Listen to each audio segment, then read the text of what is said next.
Now, at least 2 people have been confirmed dead following a building collapse in George in the Western Cape. Emergency services officials say about 20 others have been rushed to hospital, while 53 remain trapped in the rubble. The multi-story building under construction on Victoria Street in the George CBD collapsed today afternoon after a multidisciplinary disaster service personnel, including SAP search and rescue teams, which with sniffer dogs, are currently involved in a rescue operation to retrieve 53 trapped construction workers. At least 75 members of the construction crew have been confirmed on site at the time of the incident. Family and friends of the construction workers involved in the incident will be assisted by the Department of Social Services and Correctional Services social workers in order to handle the ordeal. Let's bring in the Mayor of George, Leon van Wyk, to tell us more of what's happening on the ground. A very good evening to you. Thank you so much for your time. A devastating disaster this is. What is the latest development? Because we now learn that fatalities have now been reported. Yes, good evening. Yes, we're on site here where the rescue operation is continuing, where the rescuers are now searching for 53 persons who are still missing, being the workers on the construction site where this building has collapsed.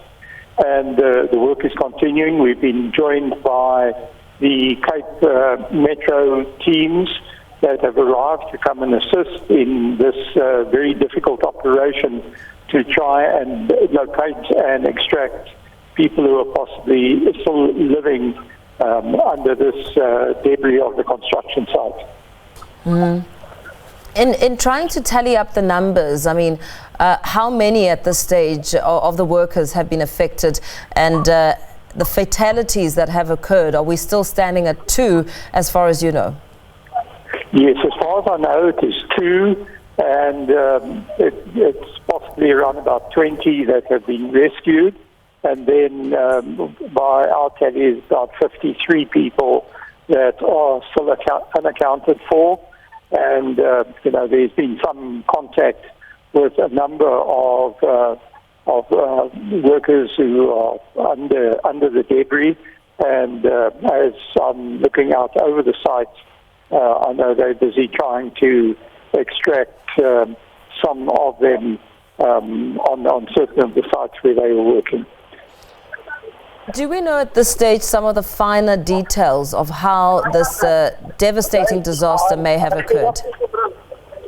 Yes, look, that's very difficult to say. The Department of Labour has been on site, and the SAP's crime scene investigators have been here as well. So, that investigation will no doubt provide further information as to what exactly took place and how this terrible tragedy has happened.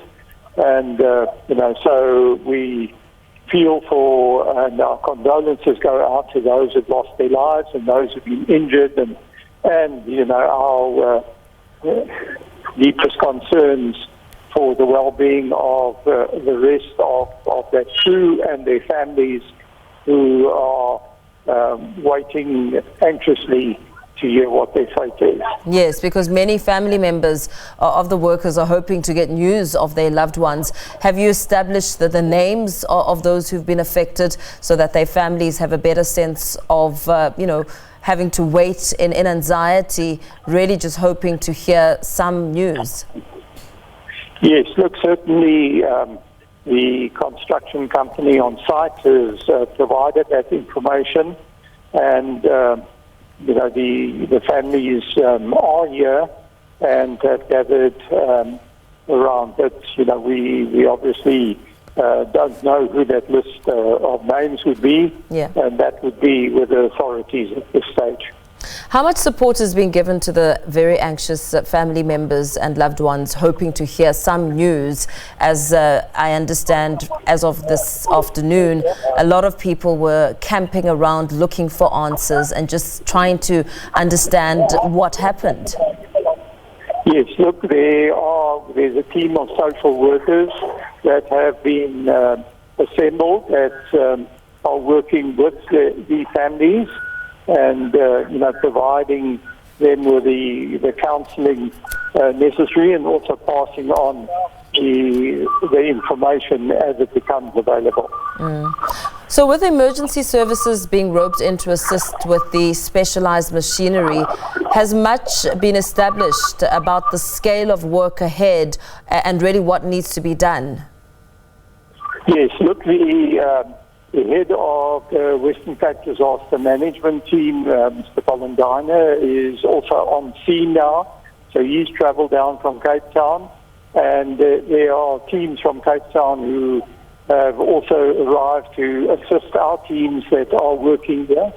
So it's a fairly large team that is available right now, and they're devising the plans and action plans on how they're going to be dealing with a critical 12 to 24 hours worth of work that they need to undertake through tonight and into tomorrow. And as far as some of the technicalities are concerned, is there an understanding from you how deep and how much work is needed, or whether or not additional machinery will be needed to assist in searching for those who still remain trapped underground?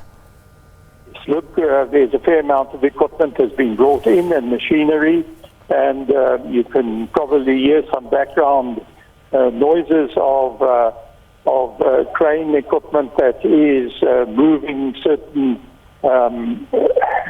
equipment and material on site so that better access can be given. And at the same time, there are also trucks that are starting to remove debris at certain parts of the site so that further access can be gained into this very complicated debris that we now have as a result of that collapse. Have you had a chance at all to interact with the construction company owners and what they have to say about this? Yes, look, I certainly haven't been involved in that, and the Department of Labour has been on site today, and as indicated, it's a crime scene site, and SABC is also involved, and they are the teams that need to interact then with the construction team on this whole disaster. Yeah. Have any other buildings been affected? No, not at this stage. The buildings have been checked in the course of this afternoon in terms of any damage that they may have. And no doubt, I imagine further checking will take place tomorrow as well. And very lastly, before we let you go, any idea on how long the team plans on staying this evening to try and work through to get some sense of clarity and perhaps rescue some people? Yes, look, I imagine this team is going to go right through the night and work, and they're going to work on relays where a team will work for a number of hours, and then the next team will take over. And time is of the essence at present to try and track down where there is life, and to try and open up on this construction site by possibly drilling holes and moving rocks and removing those concrete slabs, cutting through slabs, and all of that type of work that needs to be undertaken. There's a unit from the city of Cape Town that deals with structural collapses that has also arrived. So we also have that equipment on site now as well. Time is indeed of the essence. Thank you very much for that update. The Mayor of George, Leon van Wyk, giving us the latest on a developing story that we will continue to watch throughout the course of this evening as 53 people remain trapped underground.